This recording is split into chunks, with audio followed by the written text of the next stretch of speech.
Welcome to the deep dive. Today we're going to get through some of the noise, the usual motivational stuff. We've looked at a bunch of sources focusing on, well, how to find lasting happiness, not through huge life changes, but small daily things.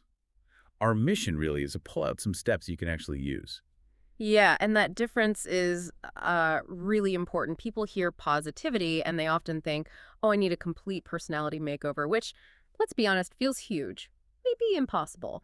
But the research we looked at really emphasizes that it's step by step. It's about understanding how these tiny little actions, things you barely notice, can slowly change how you see life. Exactly. One source had this neat analogy, like if happiness was money, some people would be incredibly wealthy. But the kicker is a lot of those folks didn't start out that way. They got there by changing how they sort of manage their mental energy. It's a real turnaround. It really is. And it often starts by just admitting that, well, a lot of us run on these background negative thoughts most of the time. The goal isn't to erase the past. It's more like learning the skill, Yeah. the skill of leaving those negative thoughts behind and choosing differently again and again. Okay, let's dig into that skill then. What is real positive thinking? I mean, how do we actually build it without feeling overwhelmed or even guilty when we're not happy? Right, and that gets to a big misconception, which our sources tackle directly. A lot of people figure positive folks are just, I don't know, lucky, immune to bad stuff, living in some perfect bubble. That feels like the biggest myth out there, doesn't it? Mm. Like if you're truly positive, you should just float through life without a single bad day. Oh, totally a myth. Even the happiest, most grounded people still get frustrated, disappointed, sometimes really sad. Positivity isn't like a magic shield. Okay, so if they're not dodging bullets any better than the rest of us, what makes the difference? What is the key thing? It boils down to how they handle those tough times. It's not about crying less or failing less. It's about the bounce back time. A positive person feels the hit, allows the sadness or frustration, sure, but then they actively work to get back to center. They find a way to feel better again. They don't let that dark cloud just park overhead indefinitely.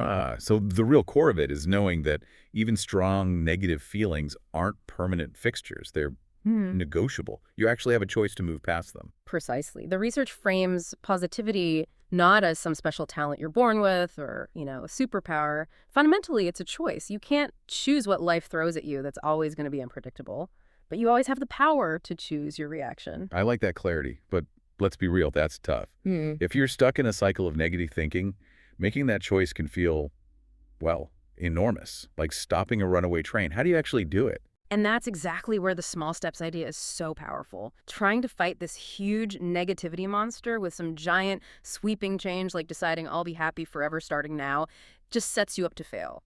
Instead, you bring in these tiny, almost invisible habits, small but mighty, right? These little daily acts of just redirecting your thoughts. Over time, they add up. They really shift your perspective. Okay, that makes a lot more sense. Like building muscle memory for happiness, but with really small weights, one rep at a time. Which brings us nicely to the practical stuff. We pulled out 6 really concrete small tips from the sources, things you could do daily to, build that positivity. Let's jump into tip number 1. Think happy thoughts right after you wake up. Why is starting the day gently so important, especially before the world crashes in? Well, those first few thoughts, they kind of set the filter for everything that follows. Scientists talk about the priming effect. Basically, what hits your brain first shapes how your decision-making part in the prefrontal cortex handles everything else that day. Start stressed, and your brain literally looks for more stress. And this connects to our body chemistry too, right? Those happy hormones we hear about. Can we talk about that without it sounding too simplistic? Definitely. We're talking about actual chemicals, neurotransmitters like serotonin, dopamine, stuff that regulates mood. Your thoughts act like triggers.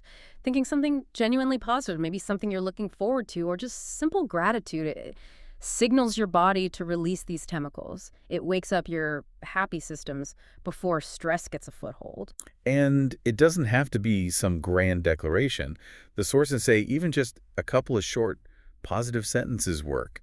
Like, wonder what cool things might happen today. Exactly that simple. And if your brain's still in a fog, you need a little cheat. Use a visual cue, like stick a note by your bed, start soft, or I got this. And for those mornings when even that feels like too much effort. Just breathe deep, and here's the trick: smile, even if it feels totally fake. That physical act sends feedback to your brain. It actually activates those positive circuits. You don't have to feel it yet, just do it. Okay, and the absolute golden rule here. Do one of these things before you grab your phone. Because the phone, that's usually a fire hose of work stuff, to-do lists, maybe bad news. You want your own thoughts, not the world's demands, Yeah. to set the stage for the first 10 minutes. That simple boundary. Huge impact. Okay, moving on. Tip number 2. Protect your energy. This one feels pretty logical. Low energy means less capacity to choose positivity, right? Yeah. But the sources connect this to something tricky, saying no. Yes, and this is where that myth of the endlessly agreeable positive person really crumbles. If you think being happy means saying yes to absolutely everything, you're going to burn out fast. Saying yes when everything inside you is yelling no, that's a massive energy leak. But isn't there a worry? Like if you're always setting boundaries, saying no, won't people think you're, I don't know, selfish or withdrawn? Where's the line? The line is about why and how. It's not about shutting everyone out. It's about being smart with your limited resources, your time, your energy. The sources really stress that sustainable happiness comes from quality interactions, not just quantity. If you protect your energy to recharge properly, you actually bring more presence and positivity to the times you do say yes. How do we handle the guilt, though? Saying no can feel really uncomfortable for a lot of people. You need a go-to phrase, something that protects you but doesn't damage the relationship. The sources suggest framing it around self-care. Like, I really care about you, and normally I'd love to, but I just can't today. I really need this time to rest so I can be my best self later. Something like that. It saves so much mental drama compared to making excuses or just suffering through it. That definitely reframes it. It's not, I don't want to, it's, I need to. Mm. So the takeaway for you listening is, think about it. What couple of things really drain your battery fast? Maybe endless emails, maybe that one relative. And then what 2 things genuinely recharge you? A quick nap, 5 minutes staring at the sky, a stretch break. Know those things? Excellent point. All right, tip number 3 is the attention diet. Okay, an attention diet, hopefully less painful than a food diet. Yeah. It's about choosing what you mentally consume. Exactly. Just like you choose food, you got to be deliberate about what information you let into your head. The problem, like one source described with this guy Thomas, is mindless consumption. He wasn't even checking his phone for messages, just out of habit, constantly. Right, and that kind of info snacking, stuff you don't really need is like mental junk food. Doesn't nourish you, just burns energy and makes you feel kind of agitated. And this is where we need to clean up our mental plate. The research says, be ruthless with push notifications. Stop the endless doom scrolling. Set real limits on online stuff that you know makes you feel sad, anxious, or less than. And there was that interesting bit about gossip too. Why is that so bad for happiness? Because gossip drags your brain into negativity. Even if it's not your drama, soaking it up triggers stress, judgment. It basically works against everything we're trying to build with positivity. You can't find peace if you're marinating in someone else's chaos. So the practical fixes are things like setting specific times to check social media or news, not just letting it interrupt you all day, and maybe using techniques like the Pomodoro work focus for 25 minutes, then a real break. Structure for your brain. That structure is key. Okay, tip number 4, be thankful.